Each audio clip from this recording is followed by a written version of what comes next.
Hello, freak bitches. Have you, since moving to this new building, I had a thought pop up. Have you experienced any hauntings? I am so glad you brought that up. See, I could read him. I knew it. It's not about this building, but it's about where my club is. Okay. My club is, I bought the Ritz Theater, which is an ancient theater an old theater, historic It's theater. like 2,000 years old. It's 1927. So it's been a pool hall. It was like a nudie bar at one point, or a nudie movie theater. It was a rock and roll club. Jimi Hendrix performed there. There's a photo as you're getting towards the stage is a framed photo of not Hendrix, excuse me, Stevie Ray Vaughan. Stevie Ray Vaughan on that stage in 1983. Oh, dude. This is my favorite. He's like my favorite. He's the best guitar player of all time. Well, except for Brad Paisley.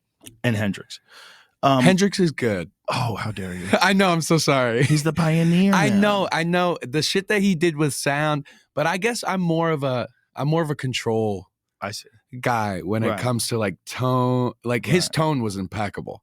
But like, I don't know, like control is super, like watching those like Pat Metheny and like Eric Johnson and shit watching. Sorry to go off. No, please, I want to hear it, because I mean, I agree. Stevie Ray Vaughan was a master. There's no ifs, ands, or buts about it. He was amazing. The point is, there's a photo of him as you're walking towards the stage, him on that stage in 1983. And someone apparently, I need to find this out. Google murder at the Ritz Theater, because people that know the building are now telling me that at one point in time someone was murdered there on the second floor, supposedly. I haven't even looked it up, but I am bringing in ghost hunters to the building. Yes. Who? Sam and Colby. Those guys on YouTube. I've had them on the podcast before. They're kids, and they're your age. Yes, they sir. go to these houses. I called you a kid. You're big old beard. You're a man, son. I've been working. It took me fucking 28 years to grow this goddamn it, Joe Rogan. That's a serious fucking man beard, son. Thank you, sir. That's a real beard. I'm waiting for it to close up, and then we're good. But I'm gonna have these guys bring in their equipment, and go in there late at night, and see what they find. I haven't had anybody say that they've had anything weird happen yet. Nothing. But the building feels like it knows you're there. It's like charged. Well, it's old. I think that things contain memories. I think that's why people don't want to buy a house where someone was murdered in it. It's a stone tape theory. I have to show you a theory. Give me it. No, I mean, it's just like stone tape. It's just that shit imprints with energy and history. Yeah. And I think that's totally true.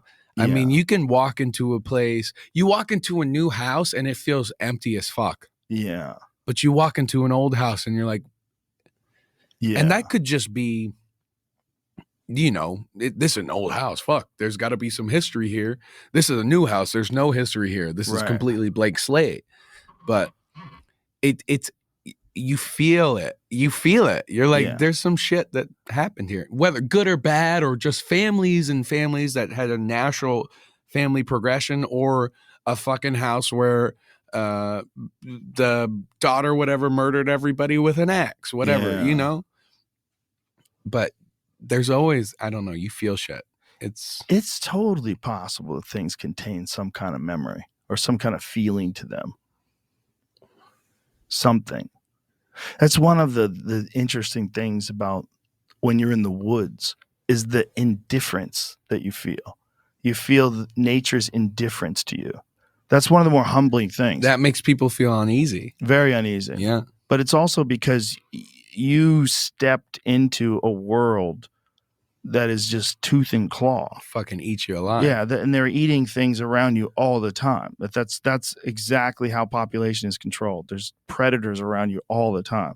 Eyes front. Yeah, eyes front. And that there's an indifference to when you're in the mountains. There's this feeling of indifference that the mountains have to you. That's very humbling. It's very centering. It's just like, dude, going to Utah and seeing the mountains, I'm like, fuck, dude, I'm a bug. Yeah, you're a bug. In the grand scheme of fucking everything, in the grand scheme of the universe, I'm an amoeba. Yeah, I'm so fucking small, and try and be fucking as cool as you fucking can to people. Be nice. Yeah, you have control over that. Yeah, exactly. Yeah. That's the only thing you have control over is how you treat other people. It's the only thing. Yeah. And how you treat yourself. That's a big one too. Like some people, they treat other people so well, and then they get someone in their life that really shouldn't be in their life, and it's ruining it, and they don't treat themselves well by extracting themselves from the situation. Yeah. There's that too. But those mountains, the woods, the mountains, it's just like, fuck, it makes you think about that shit. Yeah. That's why you see like, like the tale of the fucking hermit that is the smartest person you'll ever fucking meet, but never sees anyone. You know what I mean? Yeah.